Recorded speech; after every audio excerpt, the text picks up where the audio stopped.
Are you coming to the tree where they strung up a man? They say murder three. Strange things that happen here. How stranger would it be if we met at midnight in the hanging tree? Coffee. Without it, we would never have had the Industrial Revolution. We'd all be still living in Europe in mud huts. Here in Laredo, we have the Organic Man Coffee Trike. 4501 McPherson, the best coffee on the planet. If you can't get to Laredo, you can order from the Organic Man Coffee Trike.shop.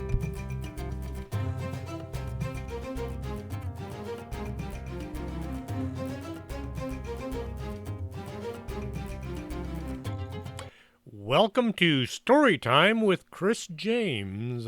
I will try to pick up right where I left off, but I might be back a little bit on the page. Why, thank you. Such a nice little creature. It's just too bad you're so darned ugly. He looked at Pam and then said, Maybe I shouldn't have said that. He scratched his head. You're a visually challenging little subject. So how do we go about getting me back to my world? Pam asked the elder of the Sasquatch clan. Tell me, young thing, what do you remember seeing as you passed from one world to the next? Let's see, it was dark and I was being chased by a mountain lion. I crashed through some brush and jumped over a log. No, I crawled under the log. Actually, I slid under the log and I lost part of my shirt. Are you sure you went under and not over? Groof gave Pam a think hard look. Yes, I went under it, and then the mountain lion sounded as if it was running, but away from me, like it was on the other side of a wall. Pam hoped this would help get her back home, and soon. Groof put one hand under his chin and assumed the thinking position. He squinted at the fire, and then he slapped his forehead. He raised one finger as if he were about to make a statement. Then a frown replaced the look of decision reached. Now, this is not good. I'm afraid there's just nothing else we can do. You'll have to take me out to the east side of the swamp. Groof gave Dupe a look that meant he was going to have to do most of the work. How soon can we go? I don't want Quoo or Makata getting any more attached to her, than they already are. The Dupe looked out the door at the crowd. It had grown since he'd last looked. The atmosphere around their camp was grim. Carol found sleep was eluding her. She had done her best in her pursuit of her dreamland, but couldn't stop worrying about what the coyotes had told her. She was being chased by a big cat, a mountain lion. A big mountain lion would find Pam to be an adequate meal. Mr. Armstrong was asleep by the fire. He was sitting with his back to a tree, a pistol held across his lap. Donna was in her tent snoring away, sleeping as if she weren't responsible for everybody being out here. Carol considered waking her up so she could enjoy her missing niece's absence. She'd probably want to cry on my shoulder. I don't think that woman has ever cried in her life. Hortense was sitting by the fire, gazing into one of her plastic globes. I still see Pam sitting in a cave, surrounded by others. Is she safe? Carol was hoping the mountain lion had found something else to gnaw on. She's covered with hair. Hortense held up the globe so Carol could see it. There was a little snowman holding a shovel in his hands. Carol looked at the snowman. All I see is a snowman. You have to look past him and see what's lurking in the shadows. Hortense could catch a glimpse of Pam, but she looked as if she were hundreds of miles away. But you're sure she's still alive? Yes, and very hairy. Hortense could only report what she saw. Groof stood up in a heroic, charging into battle stance. He let go a cough of heroic proportions. Assemble the troops. We march. He placed one foot on a conveniently located stone. We have troops? A dupe had been living here his entire life, but didn't recall anything even meagerly resembling troops. That was just a factitious statement. Groof rubbed his sore shoulder. Have my traveling chair brought around to the front. Being somewhat on the old side, Groof pulled a long, woolly-looking object from the corner of his cave. He wrapped it around his neck like a long scarf. There, I'm ready for anything. He pulled something from his pile of treasures. He looked at Pam and then the thing in his hand. I think you might be needing this. He handed the item to Pam. It was a leather belt with a huge knife and a scabbard. Pam wrapped the belt around her waist. With a staff in hand, Groof hobbled out the door to his cave. Dupe looked at Pam. It wasn't so much he wanted to converse with her, but she was the only one available to ask. What's a traveling chair? He looked around for ideas. Pam looked about the cave. The gloom made seeing nearly impossible. Could it be that thing over there? Pam pointed to a gray object with what looked like a wheel attached to it. Dupe walked over and grabbed the unknown object. It looks like a traveling chair to me. He drug it over to the entryway. Pam saw what he had was a wheelbarrow. Dupe carried the wheelbarrow down the cliff, and Pam managed to get down without falling to her death. It's a good thing it's so dark out here I can't see how bad it really is. Goof was escorted down by what looked to be several dozen Sasquatch. Once at the bottom of the cliff, he dropped into the wheelbarrow with a mission-accomplished grunt. Okay, let's see about getting this horrible creature back to its horrible world. He pointed his staff towards the swamp. That way. March. One of the, what Pam thought, younger Sasquatch grabbed the handles of the wheelbarrow and began dragging it along the trail. Groof was facing the wrong way around, so the wheelbarrow had to be dragged instead of pushed. Dupe fell in behind the elder, and Makata and Ku at his side. Pam just kind of stayed close behind, still not convinced one of the creatures might just get excited and accidentally kill her. Dozens of other creatures all acted as if they had pressing business in the same direction. It was a massive movement of hair-covered beings. The parade set out in the direction of the swamp. Some of the Sasquatch had staffs for walking. Others were carrying baskets filled with food. Any time Pam would look back at the following horde, they would all stop and gaze at her with wonder, as if seeing a mythical being. And she could hear their comments. See, I told you they were real. Great, now we'll be seeing these things all over town. I still think it's a young'un dressed up to look like a squealer. The procession grew closer to the swamp. As some of the Sasquatch had found more important things to do than hang around a mythical creature that didn't really exist. But the vast majority wanted to hang around and see what might happen next. This could be an historic event, something to tell around the fire at night long into the coming years. I was there, or I saw it with my own eyes. One Sasquatch was contemplating some means of capturing the moment in a picture for future generations to see. Pam tried to recognize her surroundings, but it was too dark to really see anything. She just had to trust these guys to find the right tree and get her back home. Groof pointed his staff at a tree on the side of the trail. If you step behind that tree there, you'll find yourself in the Himalayan mountains. I have relatives living there. Pam shoved her head down between Dupe and Ku. Is it cold there? Oh, it's below 0, if you call that cold.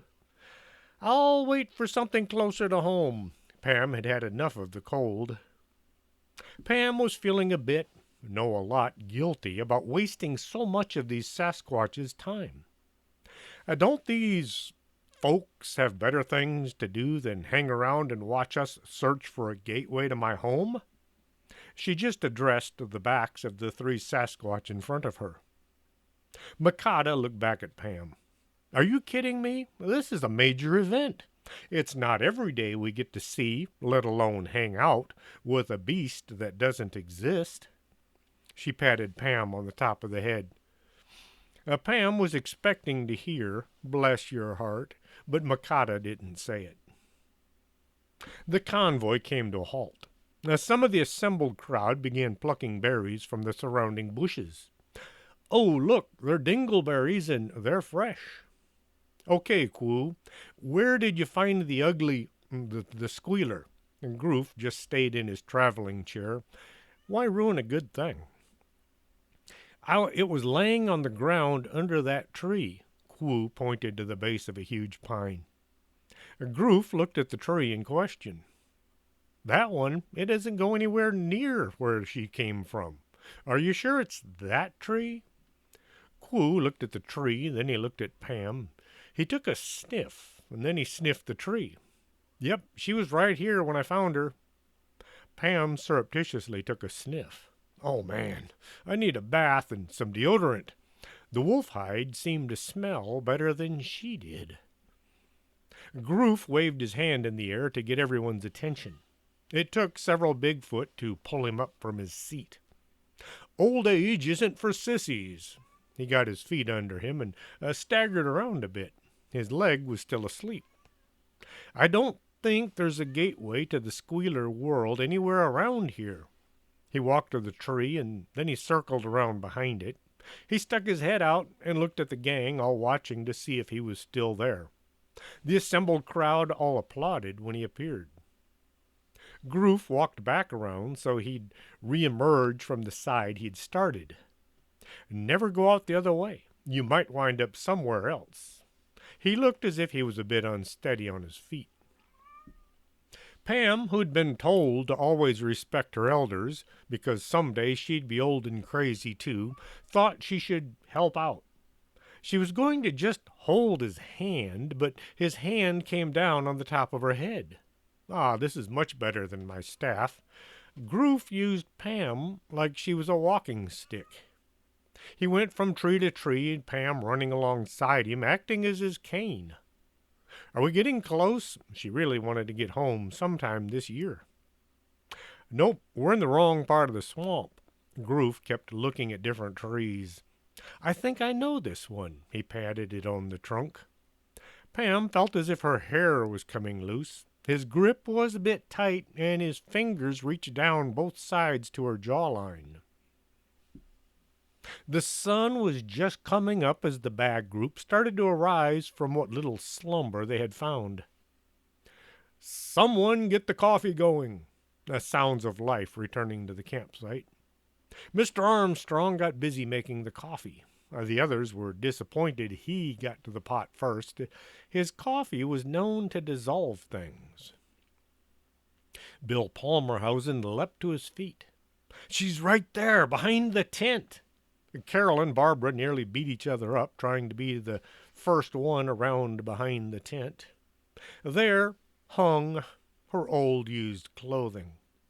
Pam had hung her laundry up after trying to scrub the nastiness out of it. No good. You're just picking up on her clothes. Barbara considered folding the stuff up, but the smell wasn't something she wanted to handle. Now Bill really looked down in the mouth. Carol looked at the laundry and then at Bill. Hey, you can find things, right? Well, yeah, that's what I do. He tried to look as if he were on top of things. How about you focus on finding her hiking boots? Carol gave Bill a look. See, you don't know as much as you thought. Bill thought this was just plain crazy. Then he thought it made a little sense. Then he said, I need to see her boots. I can't just focus on hiking boots. I'm surrounded by them. Everyone was just kind of milling around, trying to think how to help Bill see Pam's hiking boots. Anyone have a photo of Pam showing her boots? This was met with negative all around. The trail cam, Donna nearly yelled out. She clomb a tree to hang a trail cam and she came down right in front of the lens. There might be a photo of her feet. It got quiet as everyone weighed the possibility. Everyone moved at once, grabbing their trail gear and heading out to see if the solution was at hand. No, wait, we'll need something to load the photos on. Donna ran back to her tent to grab her laptop. Everyone tried to get to the tree first. There it is, Donna pointed out the tree. Someone needs to climb up there and get the camera. Hortense didn't hesitate. Being the tallest in the group, she elected to be the one to grab Carol and the smallest one in the group and shove her up into the lowest limbs. Carol would have complained had she had a chance. Instead, she was busy trying to not get a mouthful of tree bark. Okay, I'm there. She grabbed the limb and pulled herself up onto it. There was a lot of cord holding the camera in place. It took Carol too long just to undo one knot. Here, use this, Hortense handed her the sword. Just try not to cut any fingers off. The camera came down and several people tried to grab it and hook it to Donna's computer. This way. No, turn it over. That's the wrong plug. Give me that. Don't touch that button. It will erase the memory card. You are standing on the cord. Finally, despite their best efforts, they got the camera hooked to the computer and the photos began to download. Donna got her photo manager up and running. She had to search through dozens of folders trying to remember which one the photos went to. Here we go. There are 552 photos. I'll just zip through and, oh, would you look at that? There was a picture of a mountain lion going to the bathroom. Just scroll to where Pam is, Barbara wanted to scream. Carol was still sitting in the tree. There, stop, that's Pam's face. It showed just Pam from the nose to the chin. She had her tongue sticking out. This gave everybody a good laugh. Are there any showing her feet? Bill wanted to be the one to save the day and find the missing girl. What is that? Donna looked closer. Oh, she's upside down. That was just before she fell. The last photo showed one leg sticking up in the air as Pam plummeted to the ground. Her boot was visible. Bill stared at the boot. He stared as if looking at a gallon of iced tea after working in the yard too long. He started to sweat. She's over that way, Bill pointed at the trail they had just taken last night. The whole gang turned and ran down the trail. Hortense came back and gave Carol a hand down, and then they ran to rejoin their fellow hunters. They ran till they came to the tree with the toilet paper draped from the limbs. She's right there, Bill pointed at the tree. No, she's not there, Mr. Armstrong dropped onto a log. Chapter 7, Tree Magic. Groof had looked at nearly every tree within walking distance. Walking for him, which wasn't all that far. Pam was beginning to get a headache from his grip, and her neck hurt from all the sudden turns made by the old Sasquatch. Nearly all of the army of Bigfoot had found other things far more interesting, such as fresh fruit hanging from a tree or berries ready for the plucking. As they filled their baskets or their bellies, or more often both, they then began to wander back to their homes. This show was kind of boring. When at last Groof had walked enough and needed a rest, he maneuvered Pam back over to the wheelbarrow. Once his bottom hit the seat, his hand released Pam's head. Pam felt 6 inches taller. We should try over that way, Groof just waved a hand in the general direction he was sitting. There's something we're not seeing here. Mr. Armstrong was back on his feet. He walked back and forth as if interrogating the tree. When nothing came from this direction, he began to walk the perimeter, watching the tree as if it would try to escape. There's something here, but what? He got close enough to eyeball the bark. He placed one hand on the trunk and began to walk around the tree, staying as close as he could to see if there was something written on the bark.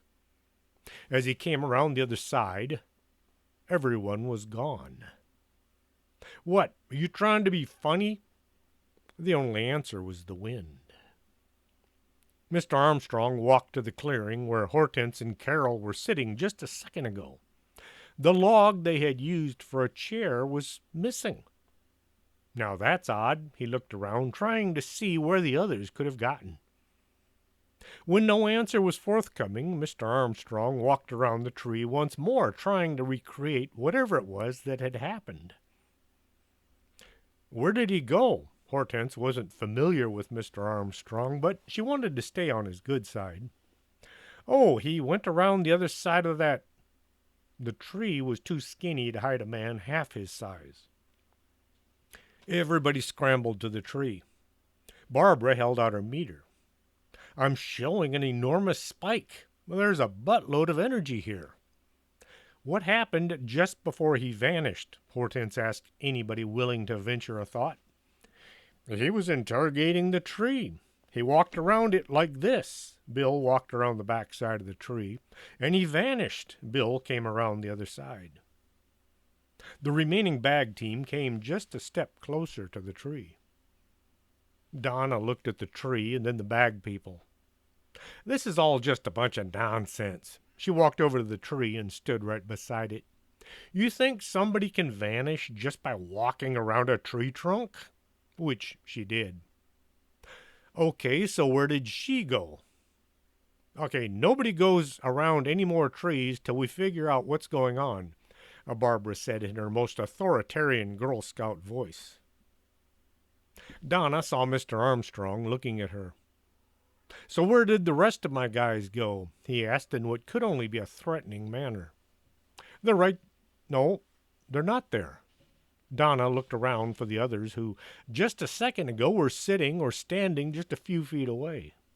Mr. Armstrong was just the slightest bit upset, and he was holding a pistol in each hand, even though he only ever fired one gun at a time. You guys all vanished as I was speaking to this tree, and then you popped back into existence all by yourself? Why? You vanished, and when you walked around the tree, and I was showing the others how ridiculous the idea was, and I found you, but they all vanished. She looked at the tree. It sat there not doing anything. Donna walked over to the other side. She started going a bit faster, and then a little bit faster. Now, soon she was running in a circle around and around. Mr. Armstrong watched as she ran around and around the tree trunk. Let me know when you're going to puke. Mr. Armstrong got back to contemplating how to unscrew this situation. The remaining BAG members all stood still, observing the tree and waiting for something to happen. Bill, would you try walking around the tree? Barbara said. Not just no. Why me? Why not Hortense? 'Cause she's bigger than you and she might hit me. Bill didn't want to walk anywhere near any tree right now. He started out about 10 feet away, and by the time he had finished the circle, he was 15 feet away. There, happy? See, I'm still here. He pulled at the neck of his shirt. So now what? Anything on your meter? And Carol looked at Barbara. It was going wild a few minutes ago, but now it's just flat. Hortense was wrapped by her snow globe. I see them, but they're far away, like hundreds of miles. She tried shaking it up and looking in all the corners, which is a real trick when using a globe. Groof fell asleep while being drugged through the brush by one of the remaining Sasquatch. A dupe had tried to get Makata and Kwu to head back to the cave, but neither of them was interested in going. Pam was growing hungry. All this walking around and being used as a cane was sapping her strength. She grabbed a handful of berries and stuffed them in her mouth. Wow, these are good.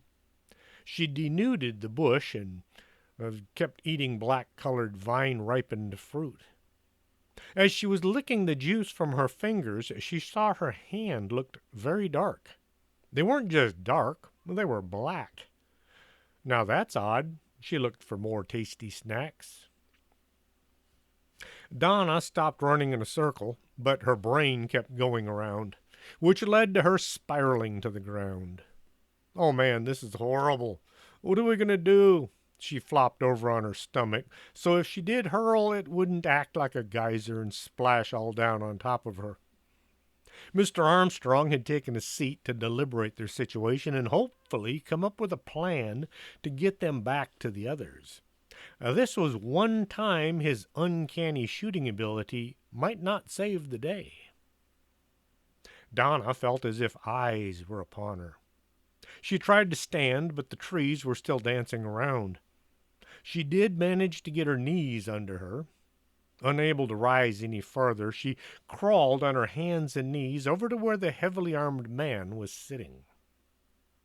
Once she was close enough to feel safe, she fell back to the ground to await a steadier platform on which to stand. Mr. Armstrong tried thinking back to any time in the past when he faced a similar situation. He drew a blank. I think I got it. He stood and walked over to the offending tree. Donna, not wishing to be left here on her own, should this guy's plan work out, tried to stagger over in his general direction. After getting back on her feet a few times, she managed to arrive right next to him. The tree seemed like a good support. Maybe if we walk backwards around the tree, we'll wind up back where we started. He began to circle the tree, walking backwards. Donna tried to keep up with him. As he went by on his second trip, she grabbed his shirt to help stay on her feet. He kept walking, dragging her along in his wake. Between the tree and the investigator, Donna managed to stay upright. Look, they're back! Carol was surprised when Mr. Armstrong came backing around from behind the tree. Donna was being pulled along behind him. Her eyes were firmly held shut, so she didn't see anything that would make her dizzy. She was just one swallow away from erupting. Mr. Armstrong looked around as amazed his plan had worked as they were. I'd just as soon never do that again, any time soon. That sounded just a bit redundant. Where did you guys go and how did you get back? Carol asked. Well, it looked just like here, but different. Mr. Armstrong thought that sounded less than intelligent. He looked around to see what all had changed. That downed tree is not here, or there. That mud puddle is 10 times as big, and the sun was shining. As he said this, it began to drizzle. Donna was intent to just sit on the ground and enjoy the sensation of not spinning around. I'm never doing that again. Mr. Armstrong grabbed his backpack and yanked a raincoat out. It was woodland camouflage to match his pickup. Hortense opened her umbrella. It was big enough to shelter her from most of the wet stuff. So how do we go about using your discovery to bring Pam back? I'm thinking. If some of us slip on around the tree, we'll be in the same world as our missing girl. Mr. Armstrong either referred to Pam as a girl or sister, depending on if she was there or not. He knew it bothered her. You guys can use your special powers to track her down, and I'll cover you. He wasn't about to send anybody into the unknown without going along as well. Donna held her hand up. I'll stay here and guard the return, as she was quickly turning into a mud puddle. Miss Medusa, Bill, Carol, I think you guys should come with me. Mrs. Barbara, what the heck is your last name? Everyone became as still as a bunch of statues. No one knew what her last name was, and they all wanted to find out without having to ask her. Barbara looked at Mr. Armstrong. My last name is... Kaboom! There was a huge clap of thunder rattling the sky as a bolt hit a tree just feet from the BAG members. Mr. Armstrong and Barbara both took the anti-lightning strike position. Yes, there really is such a thing. Both having been in the Scouts, they knew what to do.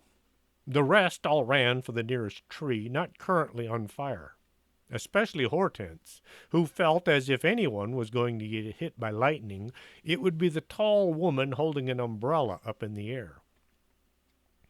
Stay away from the trees. They're more likely to draw a bolt than the open ground, Barbara yelled at the bunch cowering under a pine tree. The burning tree would have been a problem if not for the rain getting serious. It began to come down hard enough for some folks to begin looking for an ark to float in.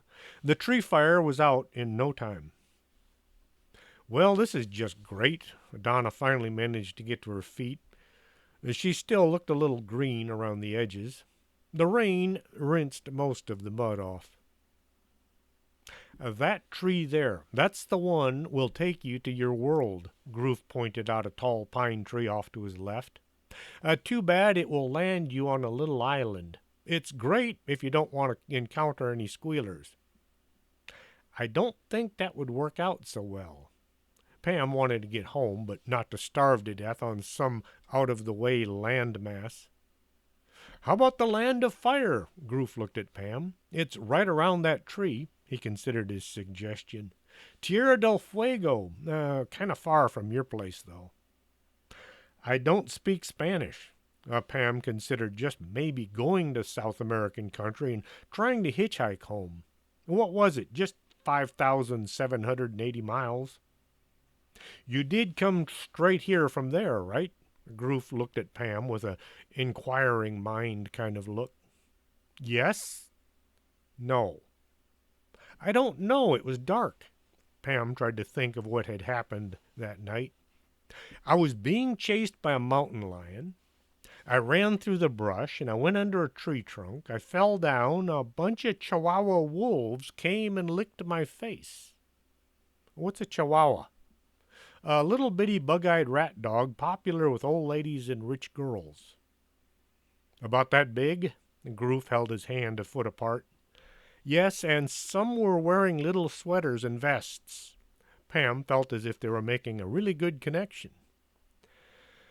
Oh, no, you came through the land of the ankle-biters. Groof let go a sigh that came from the next county over. Groof just sat back and looked at his cohorts. Back to where we were, this might get messy. He looked a little uneasy. This won't hurt one bit, Mr. Armstrong had Bill by the belt and the back of his shirt. Remember to think about her boots. Mr. Armstrong shoved the upper half of Bill around the back side of the tree. Hortense was holding on to Mr. Armstrong's belt to hopefully keep him from slipping into the other world. She had shoved her umbrella into her belt opposite her sword. It gave her an even more dangerous look. Carol was watching from one side and Barbara the other. As Bill was pushed out past the tree, his head appeared on the other side. It's not working. I can see his head, Carol told Mr. Armstrong. Mr. Armstrong pulled the young guy back and dropped him to the ground. I don't get it. It worked before. What are we doing wrong? Hortense leaned against the tree trunk. Maybe it only works at a certain time of the day. Carol offered, What time was it when you guys vanished? Hortense stuck her head around the tree to ask who Carol was asking, but Carol wasn't there. What the heck happened? She stood and walked around to get a better look. Mr. Armstrong watched as the great big woman just vanished in front of his eyes. Uh-oh, we just lost another one. He stepped past the tree, knowing she wasn't there. Hortense was not the kind of gal to get scared easily, but she was scared. Not only had everybody vanished, but they had been replaced by something else, something that was crashing through the woods, coming her way. She drew her sword and held it in what she considered a defensive position, ready to cleave in twain whatever was coming to try to end her life. She also was ready to run if need be. No sense getting killed because you were more brave than smart. The brush right in front of Hortense was ripped apart as an enormous beast came crashing into view. It stood 8 feet high and was covered with coarse brown fur, with lots of teeth and a bad attitude. It scowled at Hortense's general direction, and then it began to move. The ground shook as this beast from somewhere Hortense didn't want to visit came plowing along the ground towards her. Hortense considered standing her ground, fighting to the death, but she had no desire to die here in some unknown world, let alone to die at all. So she took to her heels. "I feel like such a coward," she told the audience that wasn't there. A huge glob of something wet hit Hortense in the back of her head, and nearly knocking her to the ground. Thinking the end was near, she turned to face her coming demise with the smallest hope of vanquishing her foe. The beast was nowhere near her. It had stopped at the tree Hortense had just used to arrive in this world and was busy gnawing at its base. The giant front teeth were making short order out of the bark, as spit and slobber flew in all directions. A horrible thought forced its way into Hortense's mind as beaver spit rolled down her neck. Stop! I need that tree to get back home." She didn't know how, but that tree was important. Hortense waved her sword in the air, and she lunged at the beast in an attempt to drive it from its mission. She yelled and threatened to poke tiny holes in its hide. The giant beaver gave her one glance and then got on with its business. Bark and bits of wood flew in all directions. In a last act of desperation, Hortense tried stabbing the beast to drive it away. As the blade made first tiny contact with the hair, the giant tail flipped sideways, driving Hortense through the air to land on her back dozens of feet away.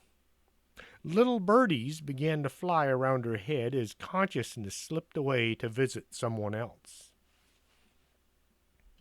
Mr. Armstrong was walking around the tree when he heard a loud creaking sound. It seemed to be coming from the tree he was looking at. That's odd. He stepped closer to see if what he'd heard was actually coming from the same tree. The creaking sound grew louder, and then louder still. "Why is that tree moving?" he asked anybody who just might be able to answer. There came a cracking sound as the tree gave up its battle against gravity, and it plummeted to the ground. Mr. Armstrong turned and ran, avoiding the worst of the crashing tree. He did get a sound thrashing by smaller limbs that were falling around him. Everyone's reaction varied from running away to freezing and not being able to move. The tree fortunately fell away from them. "Why did it suddenly fall over?" Carol looked closely at the now dead tree. "And how will we get Hortense back?" Barbara looked at the chewed-up tree trunk. "It looks like a giant beaver just chewed the heck out of it." Everybody looked around for signs of any giant water rodents. This is just plain weird. The darkness began to slip away from her vision. Hortense tried to sit up. This only caused her head to hurt. Having consciousness bashed from her skull will usually bring on a headache. She knew she had a bottle of aspirin in her backpack. She also knew that her backpack was sitting on the ground by the log she'd been sitting on. The log seemed to be in another world, just beyond the tree. She looked around for the tree. It was gone. "Well, what happened to the tree, and what will become of me?" She sounded just a bit little girlish in her own ears. A quick glance around for anybody eavesdropping on her malapropo's statement, followed by a much longer glance for the missing tree. The trail of something big and covered with pine needles ran off into the brush from whence the massive beaver had come. Having no options worth consideration, Hortense began to follow the trail of broken branches and pine cones. Pam trailed along behind the Sasquatch, looking for anything to fill her belly. She had consumed as many berries as she could, but still felt just a whole lot hungry. I don't suppose there's a Whataburger around here. She looked at the entourage in hopes of a hamburger or three. Here, I brought this in case anybody needed a little snack. Makata pulled what looked like a whole deer's leg from the basket she was carrying. It was cooked, but there was still hair on it, along with a hoof. Pam was just hungry enough to have a go at this snack. Groove pointed his finger at a grove of trees and ordered a stop. This looks like the right place. Now, you said you were set upon by a flock of ankle biters. So you need to take that tree right there. He pointed at a tree that, aside from being a bit off by itself, looked very much unexceptional. So once I'm in the land of the ankle biters, how do I find my way back to my world? Pam had deer meat stuck between her teeth. Groof looked around as if looking for someone else to answer. Well, you just kind of walk this way and that way until you find the right tree. He really didn't want to visit the land of the ankle biters. Dupe, you know how to find the right tree, right? Right tree? He looked at Makata for answers. She just shrugged her shoulders in a word, no. Groof let go another sigh from way down below. I guess I'll just have to show you. He stood from his wheelbarrow and stretched his back.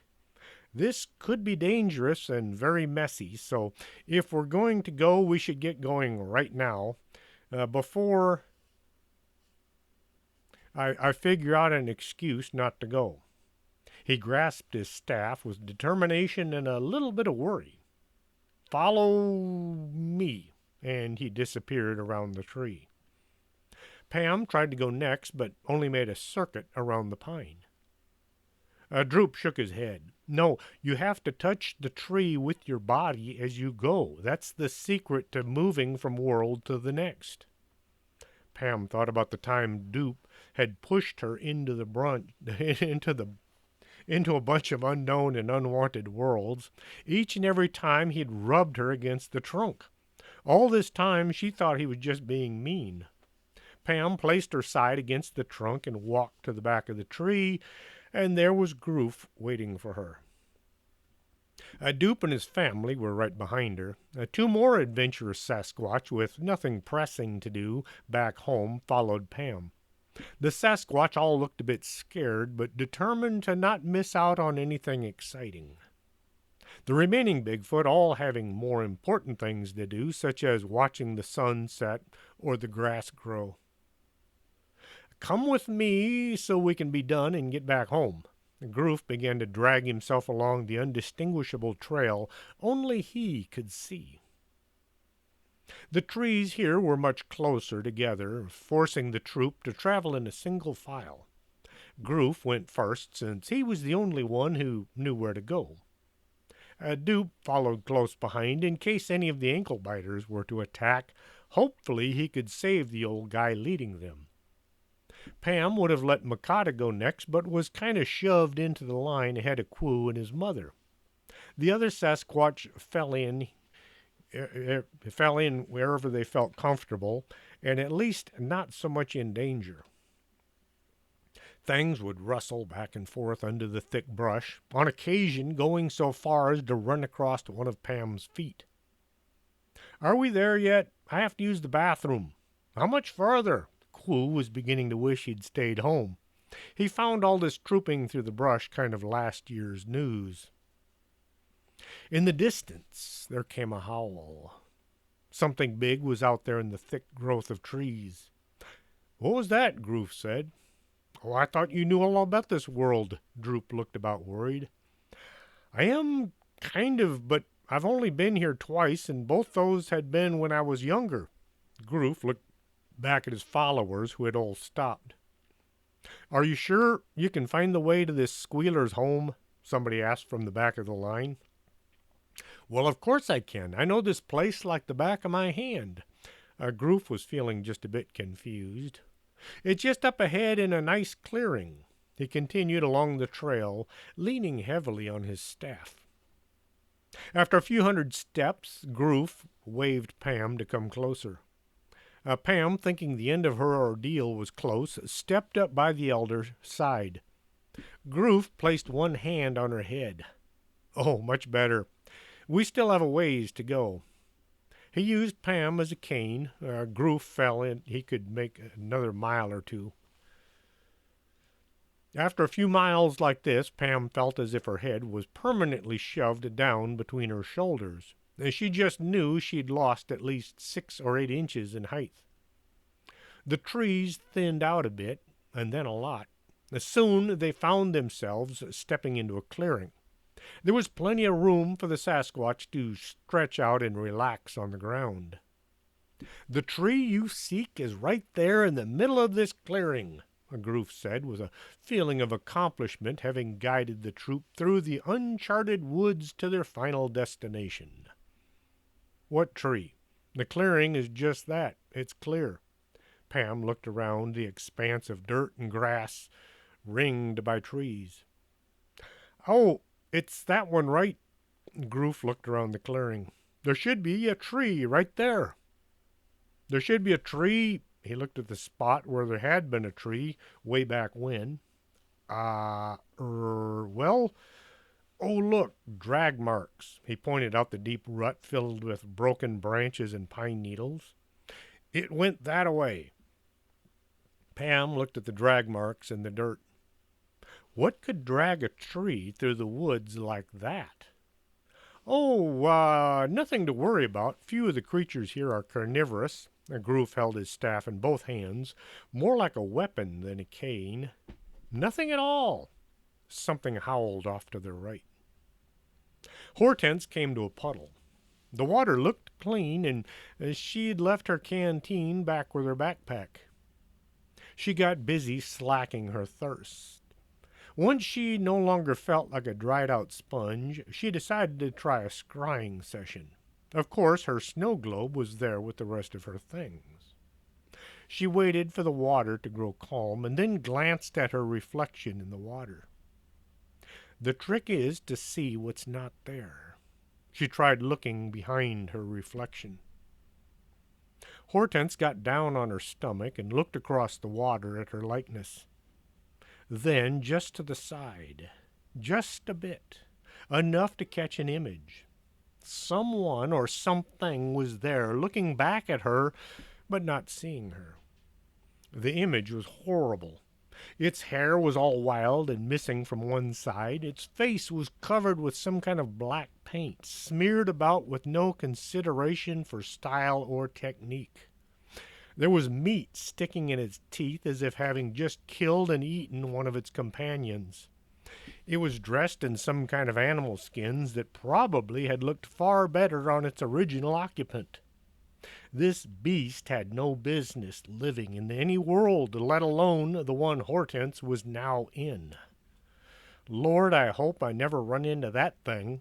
She felt a chill run down her spine. There came the sound of movement behind her. Something stepped on a branch, making it snap like a twig. The sound of footsteps began to become quite clear. Then Hortense thought she heard voices. The language was nothing she'd ever heard before in her life. "It's a good thing whatever it was dragging that tree was strong enough to knock down all this other trees. It makes our going much easier." Groof waddled along, holding Pam in one hand and his staff in the other. Pam was having to run alongside Groof and then stand still as he put all of his weight down on her head and pulled himself along. "Oh, look, there's a giant black thing squatting down in the brush." Groof pointed out a huge black creature secreting itself in the greenery. Pam could only see trees from her vantage point at his waist. Hortense looked up into the face of a nightmare. It must have been 8 feet high and covered with gray hair. "It's Bigfoot!" she nearly yelled out. "If only I had my camera!" Behind this majestic creature came several more, all walking in line as if they possessed intellect beyond anything most scientists would have allowed. Feeling a little bit vulnerable on her hands and knees, Hortense stood up. She still had to look up at these amazing beings. She raised one hand and waved to show she wasn't there to try anything evil or crazy. "Hello there. I'm not going to try anything evil or crazy." She swallowed hard, her throat dry. "I could use some more of that water." There came a squealing sound as something broke through the brush. The creature from Hortense's vision broke from the brush and ran at her. Feeling threatened by the Bigfoot's pet monster, Hortense raised her sword in an attempt to stop this abomination and hopefully end its reign of terror. "Miss Medusa, am I glad to see you?" "The thing knows my name?" Hortense held the sword ready to strike a blow. The creature got close enough to become a threat. It still had its last victim's remains stuck between its teeth, but... Wait, do I know you? "It's me, Pam Bogus, from the Bogus Anomalous Group." The thing smiled, showing black-stained gums and greenish teeth. "What has happened to your face?" Hortense had said it before thinking. "Oh, good to see you. You look... well." Pam suddenly became conscious of her outfit. "My clothes got screwed up, so Makata made me this wolfskin jumper." Pam smoothed it out with her hands and then turned to show off her profile. The Sasquatch all gathered around, looking at this average-sized person from the squealer world. "Here I was worried the squealers were all tiny things," one of the Sasquatch said. "It nearly comes up to eye level." Hortense heard all kinds of grunts and groans, a few chips thrown in here and there, along with a croak or two. Pam looked around as if understanding all of this noise. "You seem to understand all this chatter. Are they actually speaking?" "Yes, I thought it was just sounded like speech." Pam was surprised once more by something she could do, but didn't understand how. After introducing everybody to everyone else, they got down to business at hand. "How do we go about getting back home?" Pam asked what Hortense was thinking. "That's simple. Just have to find the tree and pass through to your world." Groof looked as if he wasn't too sure about that last part. The band of humans and Sasquatch set off in search of the missing tree. How far did this tree manage to go? Pam was now walking along with Hortense, trying to avoid Groof so she wouldn't be used as a walking stick anymore. "I don't know how far giant beaver are willing to travel." Hortense was feeling just a bit warm. It must be all this exercise. The going was easy, but the gang still moved slow. The sound of weird unknown animals could be heard all around them. Some sounded happy and unthreatening. Others sounded as if they were looking for a fight or someone to eat. There was a sound of trees being ripped apart. Large teeth sounds filled the air. A group asked a question Pam had been considering but not asking, since she didn't want to attract Groof's attention and perhaps lead to him using her as a cane again. "Why is this called the land of the ankle-biters if everything is so big?" "Well, you see, the big monsters running around are dangerous, but..." Groof stumbled along, using any convenient branch to aid him. "Maybe it has something to do with... those things." He pointed to a pack of wolves coming their way in a hurry. The pack was yapping and growling as it came. They were raising a cloud of dust from all their frenetic movement. It was near impossible to focus on any one member of the pack. It looked as if a mass of light brown fur had several hundred legs. "Run!" one of the Sasquatch yelled. They all turned as one, intent on fleeing for safety in some place not here. Groof, being now in the rear of the parade, was left behind as everyone sought the sanctuary of speed and distance. Groof vanished under a pile of growling, salivating beasts. Pam was the first to notice the elder Sasquatch was no longer with them. "We have to go back. They'll devour him." She put on the brakes and fell to the ground as Hortense actually ran right over her. Hortense joined Pam in the dirt. "Go back? Are you crazy? Those things will kill us." Groof was kind enough to help me. I have to try. Pam didn't feel all that brave and was hoping this giant of a woman would do something to convince Pam to not go. Something like pick her up and continue with the headlong flight. Things seldom go according to plan. Hortense looked back, drew her sword, and said, "Let's go then, before I change my mind." The two charged into uncertain flight. Ahead was a dust cloud filling the air with what must be a horrible battle. The sound of Groof's screaming was drowned out by the sound of gnashing teeth and scuttling claws. Pam and Hortense waded into the fray with little hope of victory. The wolves all turned and came at Pam as if under one mind. She was knocked to the ground as dozens of small, fur-covered animals all tried to get at her at one time. There was no pain, only the wet sensation of all that tongue work. After covering their victims with enough spit to float a ship, one small wolf, wearing a leather vest, stepped to the side and let go with a yapping sound. Soon the entire pack had turned and run away, leaving Pam to dry in the sun. Groof was covered with dog saliva as well. His hair was sticking out in every direction. That is why we call it the land of the ankle biters. Hortense was feeling just a bit inhuman. Must be all the excitement. She felt as if something were crawling around in her innards. I need to sit down, but first I think I'll blow a few chunks. And she got busy doing a close impersonation of Linda Blair. Once her stomach had rid itself of everything she'd eaten in the past week, it was time to collapse to the ground. "Wow, that squealer really takes her fighting seriously," one of the Bigfoot said as they gathered to watch Hortense being quite unwell. Each time Hortense would spew out some of her past consumption, the Sasquatch would all applaud, thinking she was doing some kind of a after-battle ritual. "It's very good at making a mess. I wonder if it will eat that stuff once it's all on the ground." "I think it was something it ate." Makata squatted down in front of Hortense and brushed her hair as if to comforting a pet. "You need something to get that nastiness out of your system." Hortense heard the grunting sound as she looked at this hair-covered beast as it shoved something in her face. Hortense tried to avoid the handful of what looked like roots and smelled like old tinnies. Makata was not to be deterred. Grabbing this sickly creature by the hair, she shoved the magic healing plants into the gaping maw.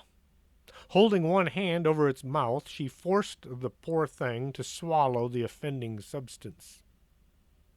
Hortense managed to get most of the slimy root down and into her formerly empty stomach that was now full of raw vegetables. At first, she thought they would be reappearing on the ground in front of her, but her stomach had decided to hang on to the nasty-tasting substance. Her stomach stopped jumping and twisting and settled down to a nice calm sleep, along with her mind. She passed out. Pam watched her friend slumbering face down in what turned out to be some of her own vomit. "That's a side effect of the blowout plant. We call it that because you eat it when you have to blow out your dinner." Makata rolled Hortense over to clear her mouth from the dirt. "How long will she be out?" Pam brushed some of the bigger chunks from Hortense's face. A while. like as in long it take as long as it takes the sun from being there to there. Makata showed her idea of a few hours. So now what do we do? Pam really wanted to get home, but not at the expense of her friend. Makata grabbed Hortense and slung her over one shoulder. Let's go find that tree.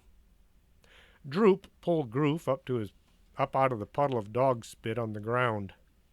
I need a vacation. This is turning out to be too much like work. Groof draped his arm over Droop's shoulder.